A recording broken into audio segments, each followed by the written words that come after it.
안녕하세요. 네, 오늘도 로마서 7장 21절에서 32절까지의 내용을 가지고 다시 한번 살펴보겠는데요. 어제는 인간은 아담의 범죄 이후에 죄성이 우리 안에 들어와서 전적으로 타락했기 때문에 스스로를 구원할 수 있는 힘이 없다라는 것을 살펴보았죠. 그래서 주님이 우리 위해 죽으셔서 우리가 구원을 받게 되었고, 그러니까 우리 힘으로 구원할 수 없으니까 주님이 우리 위해서 죽으셔야만 됐던 것이고, 그래서 주님의 공로 때문에 우리가 구원을 받게 된 것입니다. 그리고 그 표로 세례를 받게 되었는데, 이 세례의 뜻은 물에 담궜다가 꺼내는 것이 바로 죄에 대해서 죽고 의에 대해서 살게 된다라는 것을 상징한다, 그렇게 이야기를 했습니다. 그래서 이제 우리는 예수님을 영접한 후에는 정말 죄에 대해서 죽고 의에 대해서 사는 그러한 새로운 존재로, 새로운 삶의 방식으로 살고 싶은데, 그것이 그렇게 쉬운 것이 아니라는 것을 우리가 발견하게 된다는 것이죠. 그 이유는 첫 번째는 내 안에 여전히 죄가 있기 때문이고, 두 번째는 그 죄가 엄청난 파워가 있기 때문이다 라고 살펴보았습니다. 그렇다면 오늘은 왜 죄는 이렇게 힘이 강력한가를 살펴보면요, 첫 번째, 죄는 그 뿌리가 아주 깊기 때문에 그렇습니다. 어제도 잠깐 얘기했지만요, 우리의 이 죄는 우리가 태어나면서부터 우리와 함께 살던 녀석이에요. 이 죄는 아담의 범죄 이후에 내 안에 뿌리를 내려서, 깊게 뿌리를 내려서 나를 끌고 다녔습니다.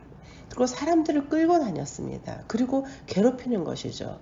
죄를 짓게 만들고, 또 그 대가로 잠깐 쾌락을 주는 대신에 더 끔찍한 죄의 대가를 치르게 합니다. 예를 들어서 이제 마약 중독에 빠진 사람들, 이 사람들에게 처음에는 마약을 이렇게 이제 접하게 될 때 그것이 주는 쾌락 때문에 접하게 되잖아요.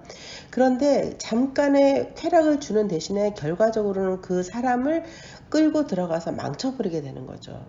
그래서 이 마약 중독자 중에서 이게 좋아 사는 사람은 아무도 없겠죠. 그렇지만 여기서 빠져나올 수가 없는 것이에요. 제가 극단적인 예를 마약 중독을 들었지만, 우리도 이렇게 살다 보면은 어떤 죄가 맨 처음에는 좋아서 짓게 되잖아요. 그런데 그 죄를 짓다 보면은 그 죄가 나를 괴롭혀요. 나를 괴롭히고 그 죄가 나를 끌고 다니는 것을 봅니다. 나는 그 죄를 짓기를 원치 않는데 그 죄가 나를 끌고 다니면서 여러 상처를 주는 것을 발견합니다. 그래서 내가 여기서 벗어나고 싶은데 그게 쉽지가 않는 거예요. 이렇게 죄는 사람들을 끌고 다니면서 괴롭히고, 믿는 신자까지도 괴롭히고, 그리고 끝까지 우리 안에서 안 나가려고 합니다. 이렇게 죄가 뿌리가 깊기 때문에 죄는 엄청난 파워가 있고요. 두 번째 이유는요, 그 죄가 우리에게 익숙하기 때문에 그렇습니다. 이 뿌리가 깊다 보니까 우리가 이게 너무 죄 짓는 것이 쉽고 익숙해요. 왜 위에서 만유인력의 법칙에 의해서 우리가 위에서 뭐를 떨어뜨리면 밑으로 떨어지잖아요. 그게 바로 만유인력 때문에 그런 거잖아요. 이것과 마찬가지로 우리도 너무나 오랫동안 죄를 짓다 보니까 우리 안의 토양이 죄를 짓는 그 강한 경향성을 갖게 되었습니다. 그래서 죄로 끌려가는 게 우리 본성이랑 맞아요. 그래서 너무나 쉬운 거예요. 그래서 우리 성도들은 이걸 알아야 됩니다. 죄에는 어떤 힘, 경향성이 있구나. 그래서 자꾸 죄로 달려가게 되는구나 라는 것이죠. 그래서 성화를 이룬다는 것은 죄를 죽인다는 거잖아요. 그러니까 성화를 이루려는 사람은 죄가 얼마나 끈질긴 것인가를 알아야 됩니다. 그래야지 이 싸움이 쉬운 싸움이 아니구나라는 걸 알게 돼요. 우리가 이렇게 바닥에 보면은, 이렇게 땅에 보면은요, 잡초들이 납니다. 그러면 그 잡초를 뽑아주면은요, 또 며칠 안 가면 또 잡초가 나요. 아스팔트 그 사이를 뚫고 나는 것을 볼 수가 있습니다. 뽑으면 또 나고 뽑으면 또 나요. 그 생명력이 정말 대단해. 물도 안 주고 키워주지 않아도 그렇게 잡초가 나는 것처럼, 이렇게 죄도 그 생명력이 굉장히 강한데, 오히려 우리가 예수님 안에서 새롭게 태어난 그 생명보다 어떻게 보면 더 익숙하고 더 깊이 뿌리 내려 있는 것이죠. 그 청교도 신학자인 존 오웬이라는 사람은요, 죄가 가지는 실효적인 힘을 직시하는 것이야말로 신자의 가장 중요한 의무다라고 말씀했습니다. 그러니까 죄 자체가 인간 마음 안에 역사하는 힘이 강력한 것을 알아야 된다는 것이죠. 그래서 성화를 위해 노력하는 사람들은 다 죄 때문에 고통받습니다. 바울도 그랬고요. 다른 신실한 그리스도인들이 사실은 이 죄 문제 때문에 고통을 받았습니다. 또 죄는요, 우리 안에서 어떻게 역사하냐면요, 우리를 속입니다. 이 정도는 별거 아니야. 이렇게 속이죠. 잠깐 이렇게 뭐 하는 거, 어떤 죄된 행동, 이게 처음에 별거 아니다. 이렇게 생각하고, 또 두 번째는요, 남한테 시선을 돌리고 비교하게 해요. 저 사람에 비하면 난 아무것도 아니지. 그래서 자꾸 자기 죄의 심각성을 작게 만들어요.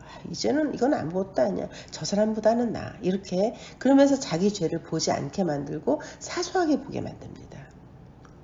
죄가 얼마나 사악한 것이며 얼마나 사람들의 삶을 파괴시키며 얼마나 끈질기며 얼마나 하나님을 반역하는 것이며 강한 것인지 이런 것을 우리는 그러나 직시해야 합니다. 그래서 주님은요, 마태복음 5장 29절에 만일 내 오른손이 너로 실족하게 하거든 빼어내버리라. 내 백체 중 하나가 없어지고 온몸이 지옥에 던져지지 않는 것이 유익하며 또한 만일 내 오른손이 너로 실족하게 하거든 찍어내버리라. 내 백체 중 하나가 없어지고 온몸이 지옥에 던져지지 않는 것이 유익하니라. 주님은 죄를 짓지 않기 위해서 내 눈과 손을 차라리 잘라버리는 것이 낫다라는 것입니다. 이거는 그만큼 죄를 끊어버리기가 힘들다라는 것을 얘기하는 것이죠. 쉬우면은 결단해서 죄를 버릴 수 있으면 왜 굳이 내 눈과 손을 찍어버려야 되겠습니까? 그만큼 어렵다는 거예요. 히브리서 12장 4절에도요. 너희가 죄와 싸우되 아직 피 흘리기까지는 대항하지 아니하고 죄와의 싸움이 피 흘리기 정도까지 돼야 된다라는 것입니다. 너가 죄와 싸우지만 피 흘리기까지 대항해 봤냐라는 거잖아요. 그러니까 그 싸움이 이 피 흘리기까지 될 정도로 격렬하다는 것이죠. 예수님을 영접하기 전에는 내 안에는 죄의 법만 있었습니다. 그런데 이러한 우리의 마음에 죄가 왕노릇하던 마음에 주님이 오셔서 이제 내 안에 죄를 섬기는 마음과 주님의 뜻대로 살려고 하는 마음 간에 전쟁이 시작되었습니다. 그러니까 다시 말하면 이 전쟁이 있다는 것은 내가 그리스도인이 되었다는 증거이고 내 안에 성령께서 오셨다는 증거입니다. 만약 우리 안에 이 전쟁이 없다면 우리는 그리스도인이 아닙니다. 왜냐하면 우리 안에 성령이 없으신 것이니까요. 그래서 이 갈등은 사실 반드시 있어야 되는 것입니다. 그런데 문제는 이 갈등에서 내가 참 괴롭다는 거예요. 그리고 자주 실패하고 넘어지고 그래서 낙심이 된다는 것입니다.